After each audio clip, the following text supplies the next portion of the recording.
that everything we thought we knew about the world might turn out to be completely wrong.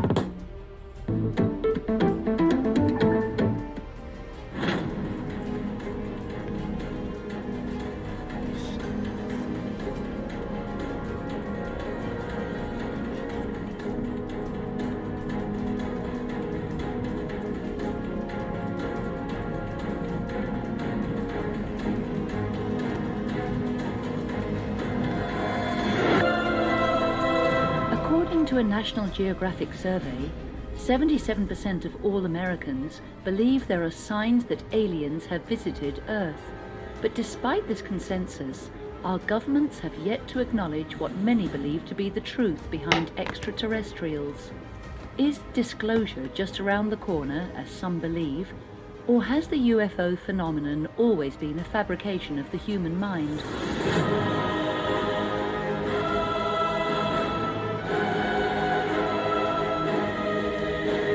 The evidence has been mounting that our governments indeed know more than they are telling. In recent years, a growing number of credible scientists and investigative researchers have been lobbying for the truth to be told. One of these advocates is Stanton Friedman, a top nuclear physicist who has worked for GM, GE, Westinghouse, Aerojet General Nucleonics, and McDonnell Douglas Aircraft. Friedman has published more than 90 UFO papers and has appeared in countless documentaries and hundreds of radio and TV programs, including Larry King. What it really would take would be a Woodward and Bernstein, who blew the lid off the political Watergate to blow the lid off the cosmic Watergate. The data's there. Quote General Bollinger, show the NSA and CIA documents. You can't deny their reality. Jim Mars is the author of Alien Agenda, the top-selling non-fiction UFO book in the world. Mars began teaching a course on UFOs at the University of Texas at Arlington in 2000 and has since appeared on ABC, NBC, CBS, CNN, C-SPAN, as well as the Discovery, Learning and History channels.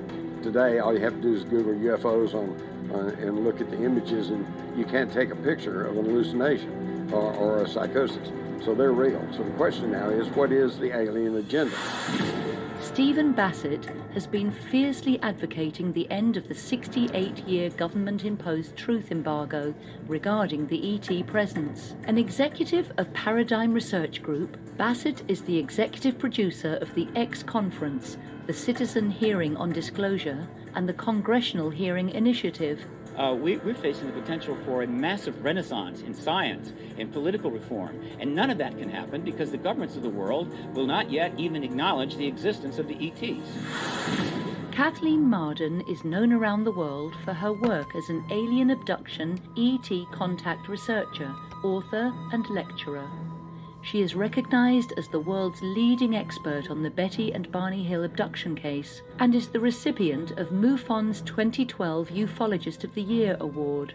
My research and the evidence and the scientific evaluation of that evidence has convinced me that this case is real and that it was being covered up by the government and by a small group of debunkers who wanted to make Betty and Barney look like kooks. Ron James is a prolific filmmaker and writer. He is author of the book Messiah: Awakenings and has won many awards, including the EBE Award for ET-related films 4 times. There are a lot of races throughout the universe, and that there's very, very many of them that are so far advanced beyond us that we probably can't even comprehend their technology or what they're capable of.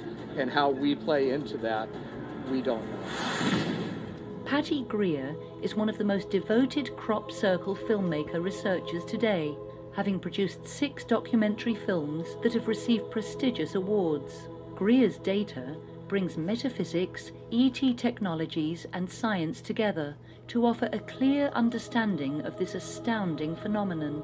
This is the most important story never told, how real this is on the planet, and the fact that all these people being well paid are being paid to not tell the truth. That's old paradigm.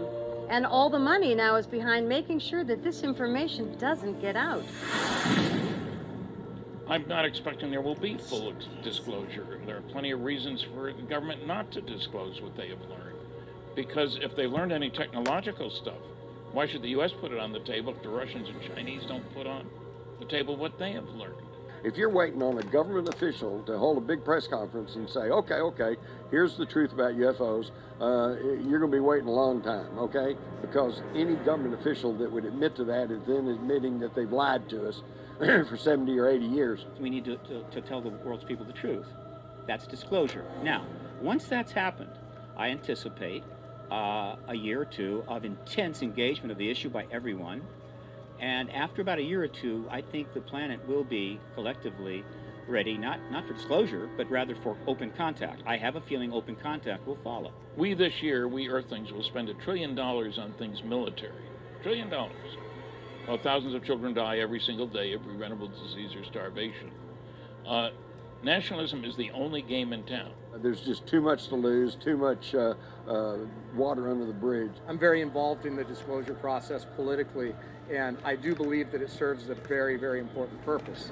And that purpose is to keep the pressure on. If you're doing this work with clarity, you're going to bring a lot of truth to the public. The races of grays, and this is what I specialize in, are telling individuals that there is not going to be disclosure by them immediately. In fact, I think we're undergoing a conditioning process right now through movies and TV and news accounts and sightings and abductions and crop circles, you name it. It's all around us, and more people are beginning to understand that this is a serious issue. There is a program in the works so that we will be able to communicate with them and they'll be able to communicate with us. I believe that there's kind of a plan to this, that it's been done before, and they have been helping to drive the process, that they want self-disclosure. Open contact is to follow. What I believe is happening right now is that this political pressure is combining with all of the other different pressures coming from different places and the media to create an atmosphere where the knowledge is readily being distributed. There will be a big discombobulation for the world. It's possible they may lose their patience. If we drag this out long enough, they may be forced to do a force majeure disclosure event.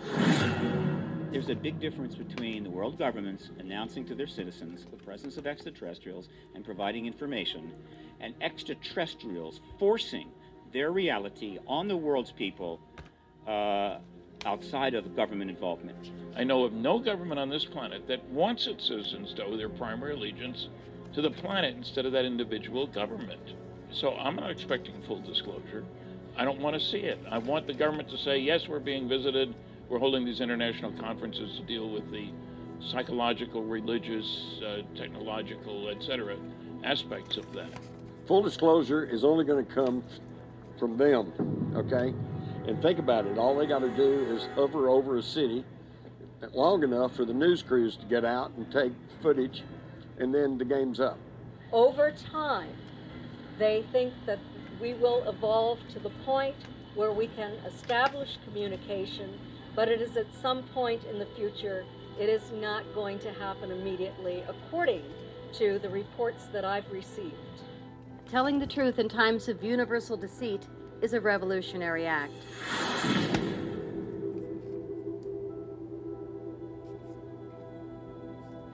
Look, the situation as we know it is this. There's an extraterrestrial presence. It's probably been engaging us for a very long time. Well, I think, yeah, when you consider the universe is billions of years old, and I think even the Earth is somewhere like 4 billion years old, it's pretty hard to believe that us who have recorded history of like 4,000 years are the beginning of intelligent life on the planet. There's a lot of evidence on the planet that indicates that very advanced civilizations have come and gone. Because you can look at these places and see that it was too perfect for us to do with the tools and the technology that we had at the time. Therefore, what was the other element that gave us the ability to create these wonderful things if it wasn't some sort of intervention? UFOs are real, not something fictional or imaginary, and I think that's beyond dispute today. When I was a kid, they said, well, they're just hallucinations or some kind of mass psychosis, and of course, Today, all you have to do is Google UFOs and look at the images, and you can't take a picture of an hallucination.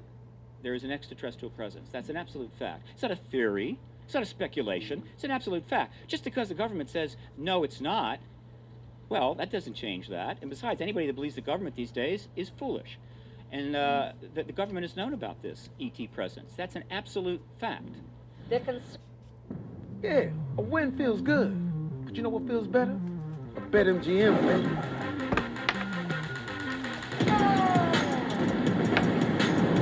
Let's go!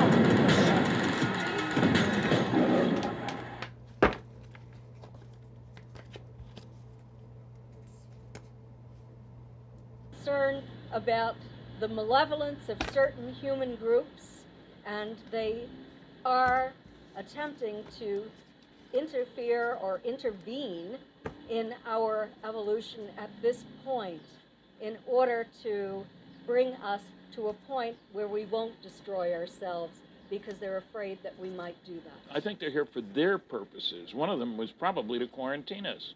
Negative. If you were an alien, would you want us out there? Military budget $1 trillion this year. In World War II, we killed 50 million people.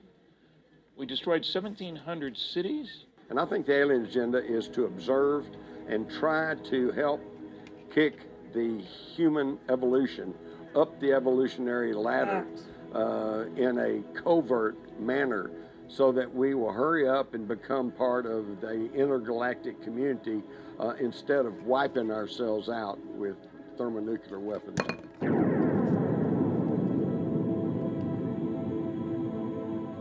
Andromedans are one of 139 planetary systems that comprise the Interstellar Alliance. We are and have always been the watchdogs of the universe for nearly 2 million years. On the other hand, let's not act as if we're their equals. I don't talk to the squirrels in my backyard. I might say scat once in a while, you know. So we're not equals. People say, why don't they land on a White House lawn? The President of the United States does not speak for 7 billion Earthlings. That's pretty darn clear. The universe is at least 13 to 14 billion years old. We have a young star. There were stars like ours and planets like ours billions of years before our star existed. So if life can develop on Goldilocks planets, which it does, there has been life in this universe going back billions of years before we existed. And so the idea that extraterrestrial civilizations have been engaging other planets and exploring the galaxy makes total sense. And so we very well have had extraterrestrial engagement going back as far as you want to go, even before this planet had a biosphere, maybe. I think that they don't want us to kill ourselves, because if we do, we're going to destroy this beautiful planet as well. They use this planet too. We have exploded 2,000 nuclear warheads on this planet, only 2 on people, thank goodness. We're not nice guys. There seems to be a lot of circumstantial evidence that they have been here for thousands of years, but they seem to have stepped up their program. I don't know if they've done this in our past history, but they seem to have stepped up their program after we exploded atomic bombs. And they do say that they are very, very concerned about our behavior. We have joined the community of planets that have learned that the major source of energy in the universe is nuclear fusion. All the stars produce their energy that way. That's new information. We didn't know that 100 years ago. That means also that you could use fusion to go out there. So I think aliens have every reason to be concerned about the idiots on this planet taking their brand of friendship out there. That's hostility by everybody else's definition. So I don't expect them to treat us like, we're good guys, can we sit down and talk? I don't think so. There's no question that the truth about flying saucers has been covered up. If you look at 156 NSA Umbra UFO documents, you can read 1 sentence per page. That's a cover-up. I've got a bunch of CIA top secret Umbra UFO documents. They're all blacked out except for a couple of words per page. That's a cover-up. It's no longer about UFOs and hasn't been for a long time.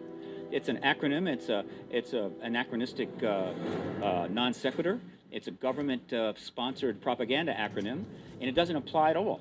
It's about extraterrestrials, extraterrestrial craft, and extraterrestrial engagement. I'm not sure our government is in a position to negotiate policy with any of these species. I'm pretty sure that if there's been some sort of interaction, it hasn't been a negotiation. It's been a more like, this is how it is, and you're just going to have to deal with it. We have the facts that were enunciated by Air Force General Harold Bolender, who was asked what should we do about Project Blue Book after the University of Colorado recommended it be closed, ostensibly the only UFO group that the government was mixed up with. And in a memo he wrote, which resulted in the closure of Project Blue Book, he said reports of UFOs which could affect national security are not part of the Blue Book system, which is an incredible statement. 2 paragraphs later, he said, if we close Blue Book, the public won't have a place to report UFO sightings. However, as previously noted, reports which could affect national security will continue to be investigated using the procedures designed for that purpose. I located General Bowler. This is 10 years after he wrote the memo. That's when I first found out about it. Talked to him, suggested, it sounds like you're talking about 2 separate communication channels. The important ones, the government-related ones, and I just had a case, I said, like a saucer going down the runway at a SAC base where nuclear weapons are stored. By definition, that's a national security problem. Or routine, if my wife and I go out at the end of the driveway and see a saucer fly over, no big deal. And he agreed with me. 2 separate systems. And I'm interested primarily in the ones that could affect national security. Collectively, there is a 50% plus consensus. It's time to reveal this. But the military-industrial complex is not a democracy. It is not a vote. It is a much more complex decision. Because we need to understand that the only people with all the fancy equipment, I mean, I don't have my own radar system, for goodness sakes. The government does. Radar systems, gun cameras, other instrumentation on board aircraft, spy satellites, all this kind of stuff. That stuff's all born classified. So it's not a conspiracy notion, it's the reality. After that is a vast array of assertions, speculations, and theories that have varying degrees of probability attached. But we cannot assess that, or parse that, organize that, study that, because the government say there is nothing to study. Look, there was a big explanation for Roswell. Crash test dummies. Stories about bodies. We were dropping crash test dummies all over the place. There are 2 major problems with that. None of them were dropped until 6 years after Roswell, and they were the same size and weight as pilots. By definition, they were checking on ejection seats. They were 6 feet tall, 175 pounds, made out of wood, and in Air Force gear, clothing, because that affected the drag and heating as you dropped them out of an airplane at a high speed, at a high altitude. So they got away with it. It was good enough for the New York Times. They bought it. The real problem is the failure of the press to do its job. It's a cosmic Watergate, and they're acting like it's Alice's Tea Party. And any interstellar race could destroy this planet without really a lot of effort. We are like kindergarten children to them in terms of our ability to, quote, fight. What if there's way more to the picture? What if there is a series of different alien races that all have a different agenda? And what if we really have no control over what our outcome's going to be? We know that there could be hostile entities out there who have malevolent intentions toward us and toward our, maybe not toward our planet, but they may want our planet for their own needs. Hollywood blockbusters, as well as independent films, have long capitalized on the public's interest in the UFO phenomenon. Richard Lowry's film utilizes actual case studies and depicts a looming alien invasion. His earlier film, Destination Mars, is a parody of the 1950s flying saucer movies, but subversively conveys the message that mankind's quest for destructive weaponry could result in our own annihilation by an alien race. The final speech from the alien leader proclaims this very clear warning. I have studied the Earthlings for many eons, from their pre-evolutionary stages to this, their final hour. And it is this gain in knowledge which has enabled all other planetary civilizations the proper tools for adopting indomitable minds forged of thought and reason rather than brutish impulse. It was only a matter of time until they stumbled upon an atmospheric vaporizer. But what the foolish Earthlings did not surmise is our power in controlling their world. From their floods, to their fires, to their earthquakes, and even to their solar eclipses. The elderly subject of Lowry's documentary, The Wicksboro Incident, also sends the warning that aliens have been coexisting with us for decades, and the small town in Texas where he and his comrades constructed a device that could detect who was human and who wasn't, was erased from existence. Well, I think that the government had to cover up the existence of the town, had to cover up all of those deaths. And so therefore, they came in and they bulldozed over it. They just flattened that sucker right out. When the documentarians travel to Texas and locate the man's secret underground workstation, they are suddenly pursued by men in black, leading to the subject's on-screen assassination by a sniper. The number one thing that would protect us from, how would you say, the outlier, the rogue threat, would be an alliance with those entities and civilizations which have no intentions of allowing that to happen, which may very well be a reason why this process is underway right now. What protects a smaller country in this world right now from being invaded by a larger country? Alliances between that smaller country and more powerful countries that don't want to see that kind of behavior. I believe they're here. I think they're among us somewhere, and I think they're scouts. See, I don't think they're here to invade America or invade the world yet. They're scouting us right now. And someday, when they finally do it, they're coming here in droves. I mean, millions are going to come here, and they're taking over. Whatever your reason is for coming here, understand, we have no intention nor interest in keeping you alive. So I'm dead either way, right? Correct. No one will be spared. Why?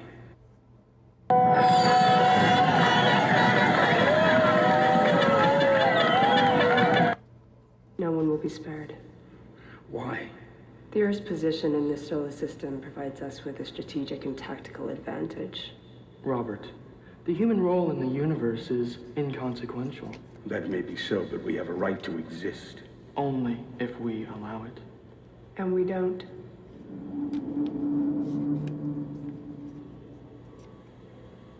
But there is a mythos that says that there's like a reptilian species that's out there that has been instrumental in our genetic engineering, and that their end is not really something that's going to be copacetic with what we'd like to see happen. If a major threat from another star system were to occur and we did not have protection from other star systems, we would be screwed.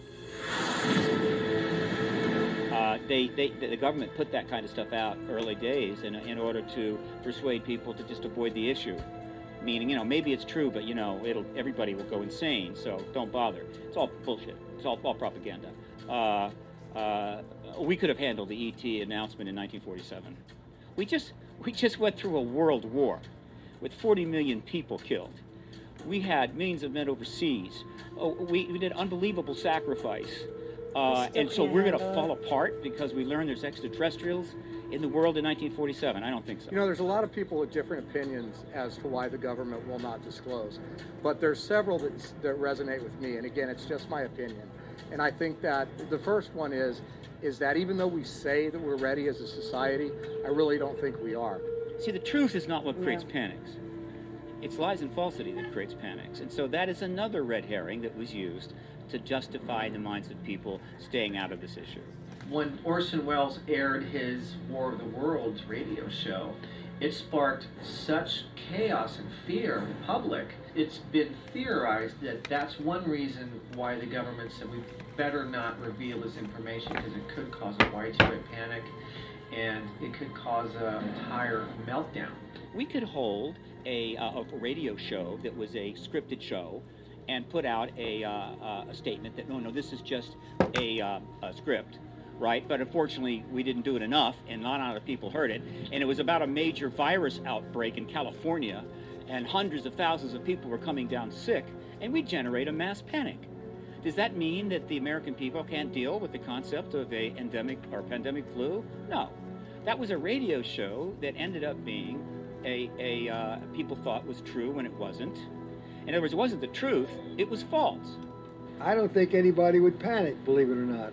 I think they panicked back in the day, but we're sort of gotten used to the UFO syndrome, if you will. And if they landed on this planet today, we might try to be friends with them. You know what I mean? And I think that's probably what would happen. I don't think anybody would panic. The Phoenix Lights, the Stephenville flyover, all of this is conditioning. It's the same thing we did with a Stone Age tribe that we found down in the Amazon basin. Instead of rushing in with clothes and Bibles and, you know, hey, vote for me, they cordoned off the area and kind of quarantined it, not to keep them in, but to keep others out. And then a team of anthropologists slowly allowed themselves to be seen. They were seen on the hillside, and then they were seen across the clearing, and they slowly acclimated these people to the idea that they were there and they weren't and didn't mean any harm, and then eventually they made contact with them. And this is the same type of conditioning process we're undergoing right now. Well, it wasn't completely ignored. It was in the newspapers several months after it happened. Well, what they did was lie. They switched, bait and switch.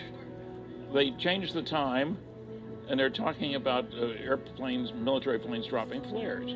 It's in the wrong part of the sky.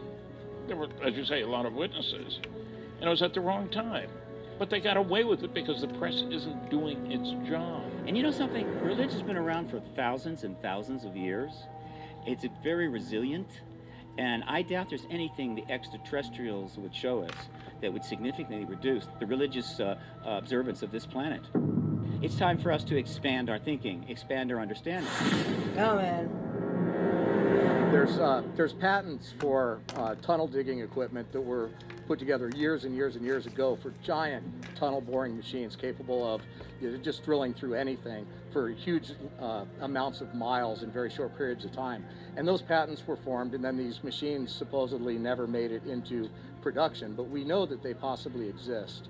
Underground secret bases, otherwise known as DUMB, deep underground military bases. Yeah, they're there, and I've seen the specs and the pictures of the giant boring machines that they have that can just cut right through heavy rock and produce it within minutes a tunnel that's big enough to drive a 18-wheeler through. And so, yeah, these bases exist. Now, what exactly they'll be used for, if they'll ever be used, that's another question. Corso was speaking about only one aspect.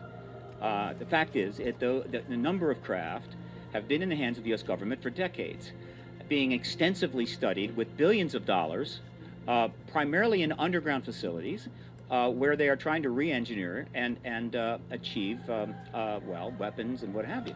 And I went to this place called Nordhausen, which was a vast underground base where they still had some of the U-2 engines, and the Russians had just put some rocks in there and left it where you could see the technology from Petamunda and the V2, the V3, the V4, and I believe that technology moved so fast, I almost believe there might have been some help from some other people not of our world. There's been a lot of talk about maybe mixed human-alien partnerships working in some of these underground bases, such as the one that is reportedly at Dulce, New Mexico.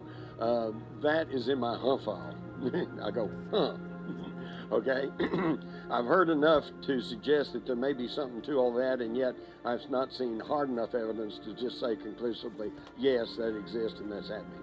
That's one of those areas where we do not have 100% certainty. We have a lot of evidence and a lot of some first-hand and second-hand testimony that implies underground facilities. But we know that they have that. They built underground facilities as part of the Cold War.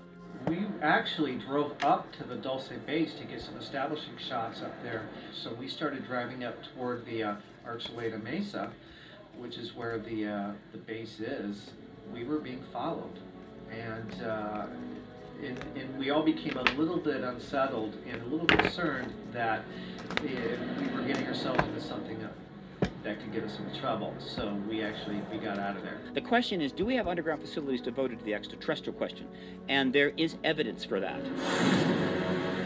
The issue of the relationship between extraterrestrials and technology terrestrial technology is a very interesting, complex issue. It became a significant matter when Colonel Philip Corso wrote his book the day after Roswell, where he stated matter-of-factly that he was in charge under General Trudeau at the Foreign Technology Desk in trying to sprinkle some of the ideas obtained from examining the Roswell craft. If we've recovered alien craft and we've back-engineered technology, then we really don't want to put it out that we have this and that we know about it.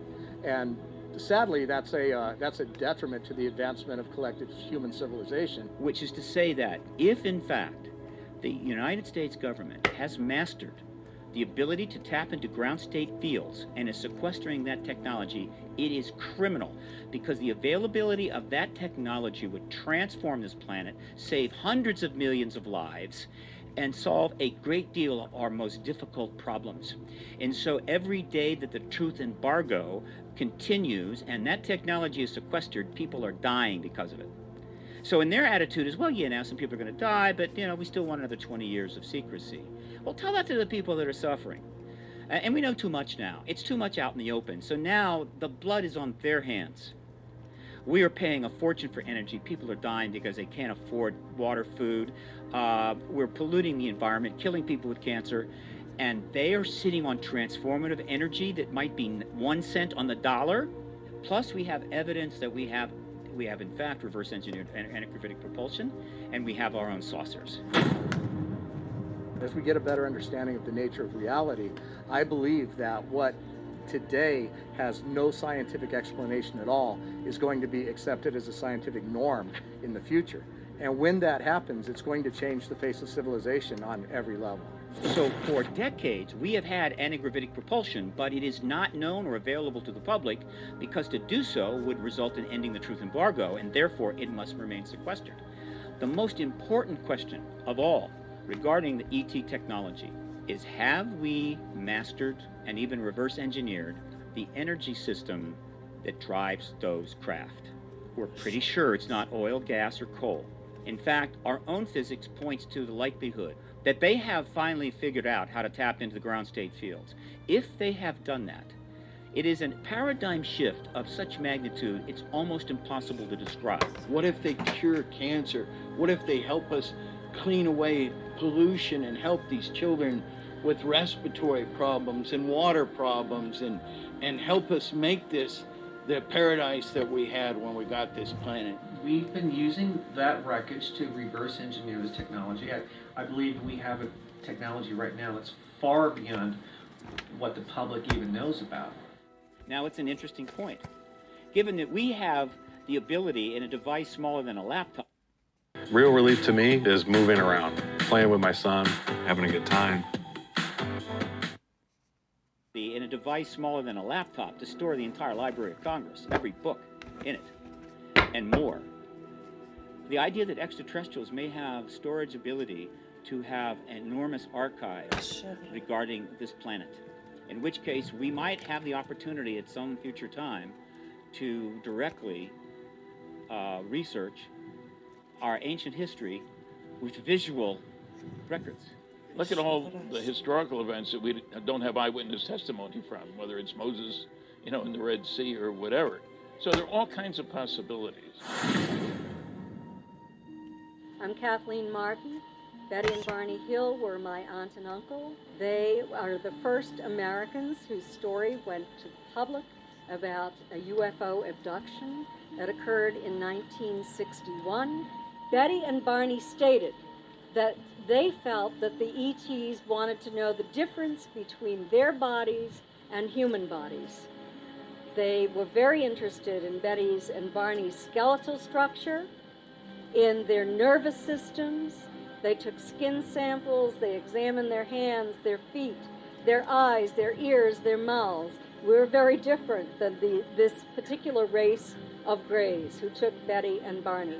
They also, I am convinced, had an agenda, and that was the hybrid agenda. They took ova from my Aunt Betty when they inserted a needle into her navel and told her it was a type of pregnancy test, and they took sperm from my Uncle Barney. This experience is not only hearsay. I'm a researcher, and I investigated that case over a 14-year period. I wrote the book Captured, the Betty and Barney Hill UFO Experience. Stan Friedman joined me by writing 2 chapters. Under hypnosis, they remembered the landed craft on the ground and being taken up a ramp onto that craft against their will. They recalled the interior of the craft. They described it in great detail. There were pie-shaped rooms. There were wedge-shaped rooms. They were taken to separate examining rooms. There was almost like a sort of dentist chair in the room that Betty was taken into. She was placed in that chair initially. Then she was taken and placed on a table. Barney did not sit in that chair. He was placed on a table. They described the interior. They described the sort of stark interior of that room. They described the lighting in this room, this bluish white lighting. And they frightened Betty and Barney terribly. Betty and Barney didn't know if they were going to be carried away, if they were going to be made specimens, if they were even going to survive this. But the ETs telepathically. What did Project Blue Book do to them? That's all I'm saying. Apologized to them for frightening them. They reassured them that they were not going to be harmed, that they would be returned to their natural environment after they did a few tests. I was 13 years old at the time that this occurred. My mother was Betty's younger sister. Betty called my mother first when they arrived home on the morning of September 20th, 1961. I was in the room with my mother. One of Betty's reasons for calling my mother was because we had a neighbor who was a physicist, and Betty was concerned about radiation, and she wanted to know what to do. This physicist, for some unknown reason, told Betty that if she had a compass, she should take it out to the car to see how the needle reacted. Well, the funny thing is, that doesn't measure radiation, it measures a magnetic field. When she went to the car, she noticed for the first time that there were shiny spots. They were concentric circles, they were all the same size. And she held the needle over those spots, and it caused the compass needle to spin and spin. And the dress that Betty was wearing on the day of September 19th had been in perfectly fine shape when she put it on that morning. When she returned home the next morning, there was a tear in the thick zipper fabric. The stitching was torn by the zipper as well. Betty Hill's drawing of the infamous star map drew critical response from astronomers and researchers, including Carl Sagan. However, years later, the drawing was proven to be an accurate representation of the Zeta Reticulum system. This alone eliminated the chance of a hoax. They were credible individuals. Betty was a social worker for the state of New Hampshire. Barney worked for the post office. But he was also, in 1965, given a position on the U.S. Civil Rights Commission in the New Hampshire State Advisory Committee. They were credible people. They were social rights, civil rights activists. They absolutely had nothing to gain. They had everything to lose when this story went public as the result of a violation of confidentiality in 1965. I'm Patty Greer. I'm a crop circle researcher and filmmaker, and I have been in more than 100 crop circles in the last 10 years. I have a communication with the circle makers that happens usually at 3 in the morning. When you walk into a crop circle, you're going in a tram line, which is the tractor tire lines where it's already laid down. So you don't want to ever disturb the field of the farmers. As long as you stay in the tram lines, it's considered etiquette. And what I feel in the crop circles is a very strong, enhanced electromagnetic field. And almost everybody can feel it unless you're completely insensitive or not willing. The interesting thing is that as you're walking in the tram line, about 10 feet, 20 feet before you get there, the hair stands up on your arm, so you know you're close. Once you go in a crop circle and the whole body lights up head to toe, there's no doubt. It's like when somebody has a sighting of a spaceship. You can't tell them they didn't. So when people say to me, all crop circles are fake, I say to them, well, there you go. That's really it. There was one scientist in the world that I know of that went public. His name is William Levengood. He's very, very famous, and he's in the Guinness Book of World Records for writing more scientific papers that made it into science journals than anyone else on the planet. And he's the man that proved that not only are crop circles real, but they're coming out of the earth. And what Levengood discovered is that it is plasma balls of light that are laying the crop circles down in seconds, but the way the plasma gets energized enough is through these spinning, counter-rotating vortices. So it's a really clear science that makes sense. And when we realize that they're actually initially coming out of the ground, it really makes sense. Why would the mother be complaining? Well, gosh, we're fracking her, we're draining her blood, and then we're fracking her some more. And we're dumping stuff, and we're poisoning everything. And so she's been shooting up these messages for 200 years that we know of, and humanity's just gotten worse and worse. And a lot of the most important messages are put in binary code. They'll put it in a code that they know can be deciphered by a mathematician or a computer. And some of the most important binary codes have really referred to times in history, such as the alien face and the disc. I'll just point out that this was the year after 9/11 happened. And the message was, beware the bearers of false gifts and their broken promises. Much pain, but still time. Believe there is good out there. We oppose deception. Conduit closing.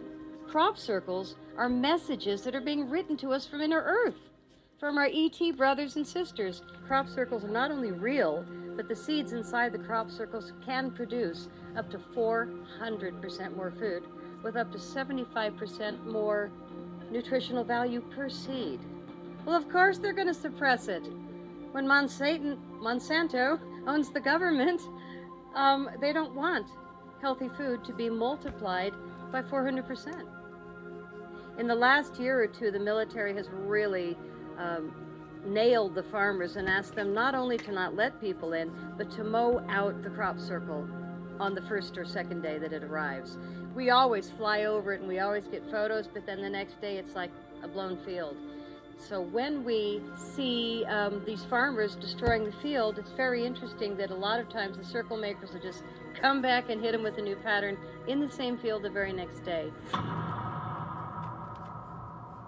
I have been wonderfully hacked for 4 years. My phone, my computer, everything I do has been unbelievably difficult. And you know, my answer is, I'm sorry for those that are doing it because I'm not stopping. So they're actually initially coming out of the earth in pairs. They're coming out in these spinning vortices. One's going clockwise, the other's going counterclockwise. So William Levengood proved that they were coming out of the ground, and as they come up spinning, and they've already predetermined what they need from humanity, from their ET friends, they're already with their plasma energy, their frequencies that need to be added to what she sent up. And when the three frequencies meet, there are some that are not ET at all, they're just Earth and us. Some of them are humans meditating, and then the circle happens the next day. Yeah, a win feels good. But you know what feels better? A BetMGM win.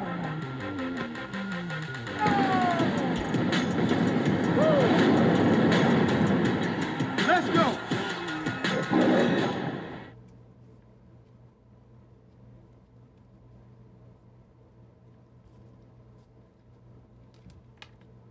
I have 3 of those in my movies. They blow into these beautiful balls of light, radiant orange balls of light, which all of us have seen that do night watch. And they communicate, 2 plasmas communicate, and bang, that field goes down in seconds. The problem in the field now is that the famous crop circle researchers still today are not coming up with the new information. They're kind of stuck in the 1980s and 90s data, and the fact that they're not really talking about the great work of William Levengood when they actually know the great work, but rather dissing him, it's a sad time in our history where the money is going behind misinformation rather than information.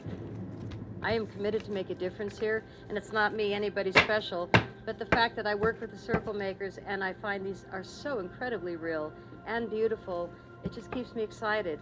And things keep happening to me where I'm in communication. It's not like I'm even asking or looking for it, they just keep showing up.